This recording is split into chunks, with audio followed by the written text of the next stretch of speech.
গোল করেই যাচ্ছেন Cristiano Ronaldo. আগের ম্যাচে জোড়া গোল করেছিলেন পর্তুগিজ মহাতারকা। এবার আল রিয়াদের বিপক্ষে আগে গোল খেয়ে রোনালদোর নৈপুণ্যে ঘুরে দাঁড়িয়েছে আল নাসের। যে জয়ে দ্বিতীয় স্থানে থাকা আল হিলালের সঙ্গে পয়েন্ট ব্যবধান কমিয়ে 1 পয়েন্ট নিয়ে এসেছে আল নাসের। রোনালদো 1000 গোলের সাথে এগিয়ে চলেছে আরেকটি। শনিবার আল ওয়াল পার্কে আল রিয়াদের বিপক্ষে 2-1 গোলে জয় পেয়েছে আল নাসের। ফাইজ সেলেমানির গোলে পিছিয়ে পড়ার পর জোড়া গোল করে আল নাসেরকে জয় এনে দেন রোনালদো। এর আগে ম্যাচে আল হিলালকে হারানোর দিনে জোড়া গোল করেছিলেন 40 বছর বয়সী পর্তুগিজ এই তারকা।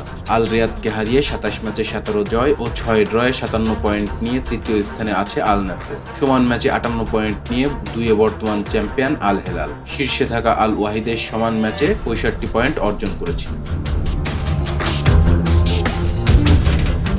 এদিন প্রথম ভালো সুযোগটা আল নাসেরই পায়। 13 মিনিটে কর্নার থেকে আসা বল হেড করেছিলেন রোনালদো। আল রিয়াদের গোলরক্ষক ঝাঁপিয়ে পড়ে বল ধরে ফেলেন। 30 মিনিটে রিয়াদের আল খুবাইরি দূরপাল্লার শটে আল নাসেরের গোলরক্ষক বেস্তেনিয়ার পরীক্ষা নেন। প্রথমার্ধে যোগ করা সময়ের দ্বিতীয় মিনিটে সেলেমানি রিয়াদকে এগিয়ে দেন। আল খাইবারি আরও একবার দূরপাল্লার শট নেন। সেই শট কোনোমতে ঠেকিয়ে দেন বেনস্তো। ফিরতি বল জালে জড়ান সেলেমান। বিরতির পর গোল পেতে খুব বেশিক্ষণ অপেক্ষা করতে হয়নি আল নাসেরকে। 56 মিনিটে রোনালদো সমতাসূচক গোলটি করেন। ফ্রি কিক থেকে বাতাসে ভাসমান বল বা প্রান্তে পান সাদিও মানে। তার বাড়ানো বল জালে পাঠানোর ফাঁকায় দাঁড়ানো রোনালদো। 64 মিনিটে রোনালদোর দল নিজের দ্বিতীয় গোলটি করেন দুর্দান্ত ভ্যালি শটে। ডি বক্সের ঠিক বাইরে বল পেয়ে জোরালো ভ্যালিতে দৃষ্টিনন্দন গোলটি করেন তিনি। চলতি মৌসুমী লিগে 26 ম্যাচে 23 গোল হলো রোনালদো।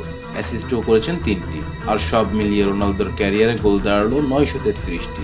1000 গোল থেকে আর মাত্র 67টি গোল দূরে দাঁড়িয়ে আছেন পর্তুগিজ এই মহাতারকা। ম্যাচের যোগ করার সময় আল রিয়াদের এক খেলোয়াড় লাল কার্ড দেখলে 10 জনের দলে পরিণত হয়। বাজে চ্যালেঞ্জ করায় রেফারি আহমেদ আসির লাল কার্ড দেখান। 34 পয়েন্ট নিয়ে আল রিয়াদ 9ম স্থানে। Rezwan Islam, B Sports. Please subscribe our channel to get more information about Cricket World.